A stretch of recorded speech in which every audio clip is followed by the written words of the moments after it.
welcome to Balanced Health. I'm Shirley Rose, and this is Joe Costello. A while back, we did an episode on what Joe and his team at Kylea identified as the 7 pillars of health. We've received questions and a lot of interest in this subject. So today's whole show is dedicated to digging deeper into these pillars. Joe developed the 7 pillars of health as a balanced list of key principles you can follow to place yourself solidly on the road to better health.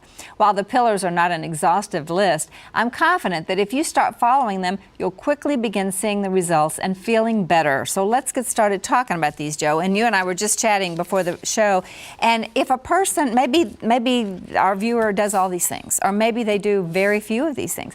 If a person would be willing to just incorporate 2 or 3 of these into their lifestyle, it could make them significantly healthier. It can make a major difference in their life, Shirley. And you know, to embark upon these things, none of these things are mountains. That's They're right. all little molehills. Part of what we did when we designed the 7 pillars was that there could be no cost into doing them and no great effort. That was a mountain to Right, and you know, there's a couple of things in here that, you know, you could spend money on, like say you could join a gym, or, you know, and maybe supplements are going to cost a little bit, but you know, basically they're free. Most of them are free. Right, because supplements aren't even in the pillars. Oh, that's true.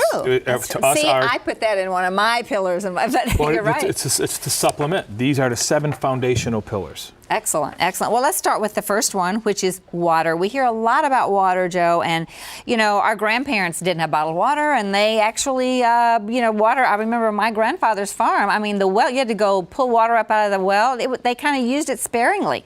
So why is it necessary for us to drink so much water? Well, there's several reasons. Number one, you know, Shirley, years ago, people ate food that was not processed. They ate a lot more live, fresh foods, which are full of water. Okay. Plants, like fresh vegetables and things like that. Plant foods are full of water. You know, things like cucumbers and tomatoes and watermelon, they're 60, 70, 80% water. That's a big reason right there.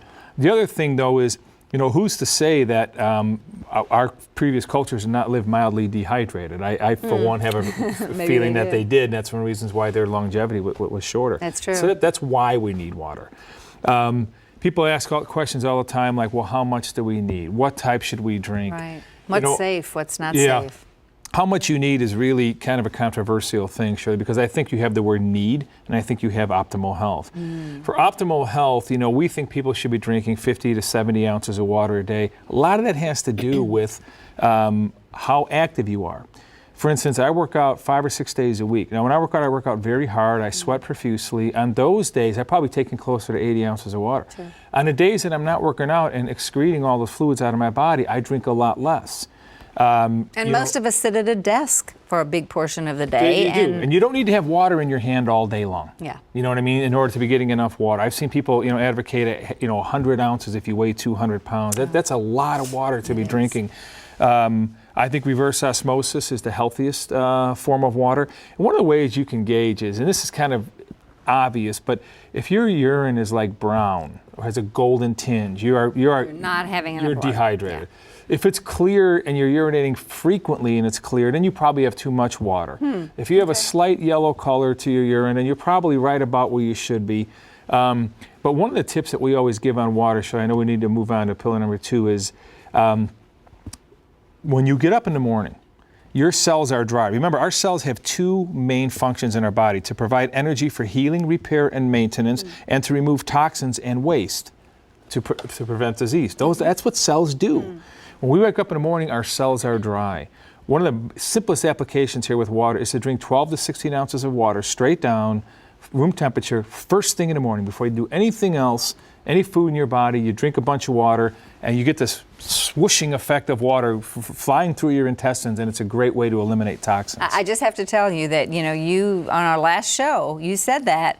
The last show we did on 7 pillars, and I didn't want to do that because it's a sacred ritual to have coffee the very first thing in the morning, but I've made myself drink at least 1 glass, and you know, I have to tell you, it's made a difference in elimination. I've been doing it for years, Shirley, and I would never change a thing. I mean, it's the fabulous. First thing I do. Got all my kids doing it too. Okay, so do we have to move on to the second one now? We do. Okay, boy, sleep. This is a big subject of a topic of discussion as well, because how many hours do you really need? Well, that depends how well you sleep. I mean, some people are horizontal for a certain amount of time, but that certainly doesn't mean that they have been sleeping well. We hear about REM sleep. That's when you're in that deep mode of sleep. So they'll normally tell you 8 hours. I would say this. you should be able to be very active for 14 to 16 hours a day. As active as you want to be or need to be. Without feeling tired. Without feeling, yes. If you're feeling inadequate, then you're not getting enough sleep. Okay. One of the things that we can talk about is, these sleep centers now are uncovering. We were talking to the producer off air, and he was telling me how he went to one of these places, and they found out that in that first hour when he thought he was up, he thought it took him an hour to get to sleep. They said, no, you were sleeping in 12 minutes. Isn't that something? You were just in that first level of sleep, which is a very light sleep. So, people always jump to then, okay, well, all right, fine. So how do I get good sleep? Well, there's a lot of things that have to happen. Number one is, if you can go to bed on a fairly empty stomach, that helps. When you get But I can't go to sleep if I'm hungry. Not hungry, because that's not good either. But don't go to sleep on a full belly, because your body really gets worn out digesting. Okay. When you sleep, your enzymes in your body go and repair. So it's important that you have energy, believe it or not, when you sleep. Having the room pitch black is important. A cool temperature is important. You want your temperature to be 66, 67 degrees in the winter max. Even 63, 64 is more preferable. Yep. That hot, dry air heat coming from a furnace, forced air heat, I hate it. very poor for sleeping. All the noise eliminated from your room. Some people say they need noise.